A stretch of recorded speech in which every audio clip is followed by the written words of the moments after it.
Alright, 10th grade, now that we've finished grammar, let's move on. We are continuing our journey through the tragedy of Julius Caesar. So, I am going to be passing out today, perhaps you already have it, if not it should be on its way, the rest of the Julius Caesar packet. It is ready to go now.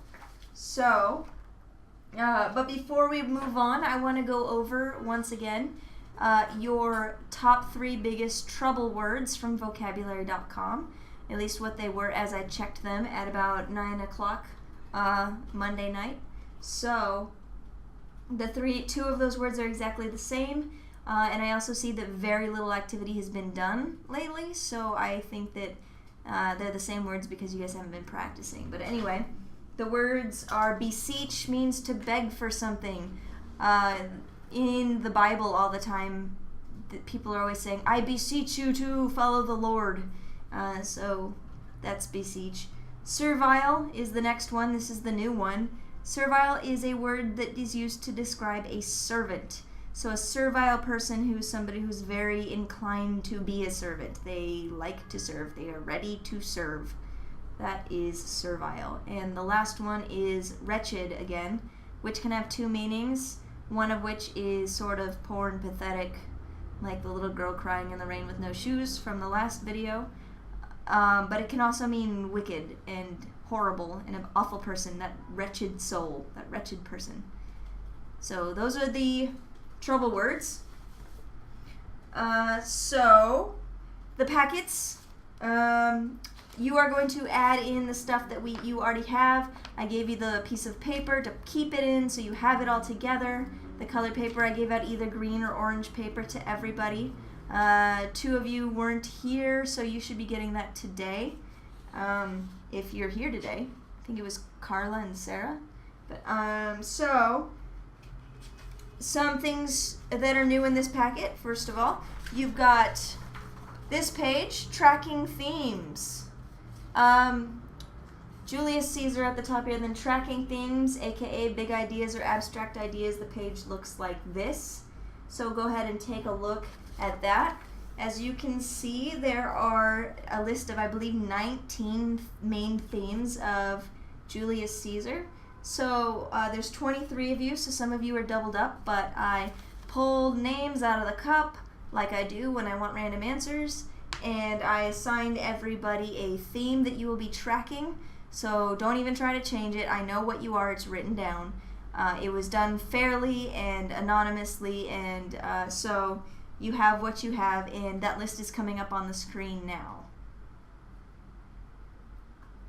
Okay, so if you see your theme up there, which you should, find your name, you find your theme. Go ahead and circle it or highlight it or something so that you don't forget what it is on the list. Or you can write it really big on the top of the page. I don't really care, but you just need to know what it is. So what you're going to do is you are going to track this theme throughout the play. So whenever it pops up, you're going to write about it. Well, maybe not whenever it pops up. Some of them are going to pop up like 10 times an act. So at least 5 times throughout the play. There's 5 acts, so ideally it would probably be about 1 per act, but it doesn't have to be, just 5 important instances when it happens. So what you're going to do is, each time you are going to write down the name of the theme, whether that's conspiracy or power or idealism, whatever. You're going to write it down up here. Then you're going to write the quote from where you saw it. It doesn't have to be the whole quote if it's a long thing, just the sentence or 2 around it that's most important. So, for example, on this one, it says the theme selected is honor. And for their quote, they said, if it be aught toward the general good, set honor in one eye and death in the other, and I will look at both indifferently, said Brutus to Cassius. And they put the act number, scene number, and line number so that anybody who wants to look it up can find it instantly. Act 1, scene 2, lines 86 through 89. So the translation, just putting it in their own words.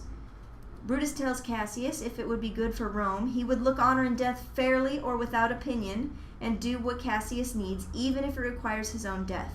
In other words, he would accept death to maintain honor. Then in the analysis, if you look up here in the directions where my finger is, they start listing some questions you can ask yourself in order to help you with the analysis. So this is basically just how the quote helps develop that theme in the play. So how does the line define the theme? What is Shakespeare saying about glory, love, power, whatever the theme is? How does this definition contrast to other definitions throughout the play? So at one point it might say that it is important to be brave, and then in another point it says it's stupid to be brave because you could die. I don't know. So themes are developed, which means they change throughout the play. Do you agree or disagree, and why? So you don't have to answer all of those, just answer what you think is important. It doesn't have to be very long. They only give you 3 lines there. So the analysis part, they put analysis here and then changed it to discussion in the worksheet part, so I don't know. But the analysis, Shakespeare is suggesting Rome and honor are more important than self-preservation for Brutus. This pushes readers to consider the definition, is honor worth dying for? Is it always honorable to die for your country? What if the death is for a false cause? So those are some hypothetical questions that, the student who wrote this started thinking about from this quote. So those are good things to write. There's some tips here. I'll talk about that more in a later video, but if you read it, you can probably figure it out yourself. Okay, so another thing about these new packets is you are going to have pages of vocab. You don't have to do it. Don't do this page. Don't do it. I had this list compiled before I discovered vocabulary.com and its coolness, so we're just going to use that page to do our journals on. So find the Act 1 vocab, and you can title this Julius Caesar Act 1 Day 2. And basically we are going to talk about a very famous quote from Julius Caesar that we reached last class. So I don't know how many of you caught it, but we did find that line, that very famous line that said, "The fault, dear Brutus, is not in the stars, but in ourselves."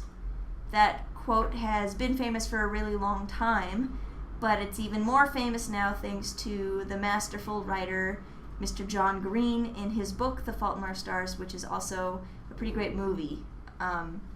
So what this quote is talking about is the stars mean destiny. So the fault for the bad things in our lives, according to Cassius saying this to Brutus, is not destiny. It's ourselves. We make our own destiny. So if things are bad, it's because we haven't made them good yet, or we failed to make them good. So it's basically he's saying that destiny is not in control of us. We are in control of us. In the book Fault in Our Stars, it's not a spoiler to tell you that this movie is about kids with cancer. Teenagers your age who have cancer, and they are arguing that the stuff that happened to them is not their fault. They had no control over the fact that they got cancer.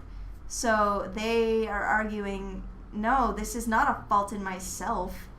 My destiny, it has to be destiny. If the choice is between free will and destiny, it has to be destiny because I did not choose cancer. And it's just something that I was born with. So what I want you to do now is just take some time and think about it. Pause this for a good 5 minutes and give it some good thought. What do you believe about free will versus destiny? You probably think somewhere like in between the two, like I do, like part of it is out of your control, part of it is in your control. Do you believe that that's due to chance, or due to destiny, or due to God, or do you believe it's all random, or I don't know. So take a minute and write about what you believe, and then we'll move on.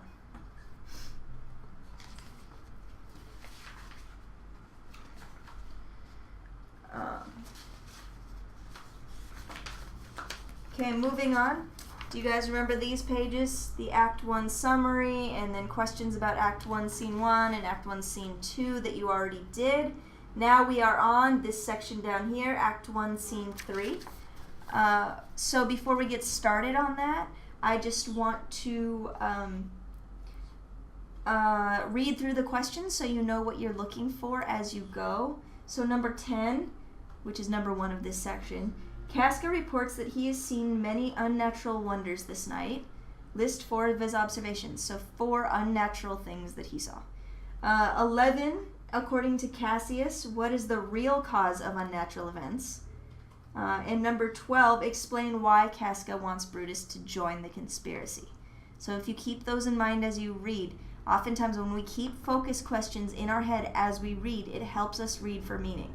So remember to be looking for those things, and it'll help you understand what you read. Also remember that your book has both Shakespeare's words and a modern translation. So as you listen to the audiobook, it'll be playing Shakespeare's words, but if you don't understand, go ahead and read the modern translation part. You can even tune out Shakespeare's words and not listen to it at all, and just do the modern translation part yourself. Okay? So do what you need to do to survive this, but I only want you using your book. I don't want you just Googling the questions. Okay, so instead of just having the audiobook play on this video, it takes too long to upload the videos, plus I only have I have to keep it under 15 minutes or I can't upload it to YouTube.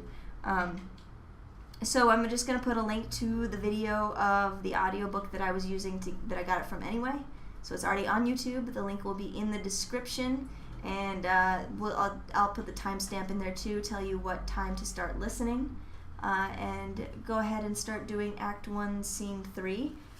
When you finish Act 1, Scene 3, which should be pretty short, we will have finished Act 1, and then you can work on this page, the one that's got a web about Caesar on it. We are going to be working on characterization. So we are going to be analyzing the character of Caesar. So go ahead and read the directions below. Basically, you're going to be talking about what other people say about Caesar.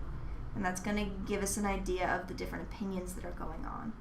And then there's a couple of questions down below. When you finish all of Act 1 and you do the questions about Cassius and Brutus and stuff, and you do the graphic organizer about Caesar, you should go back to your themes in your theme tracking and try and find things for your theme. You should at least get 1 out of this act. If you're having trouble finding one, let me know. I can help. And if you finished with that too, work on vocabulary.com. You are not allowed to sit there and do nothing, and you're not allowed to just sit there and talk. Okay? All right. Have a good read.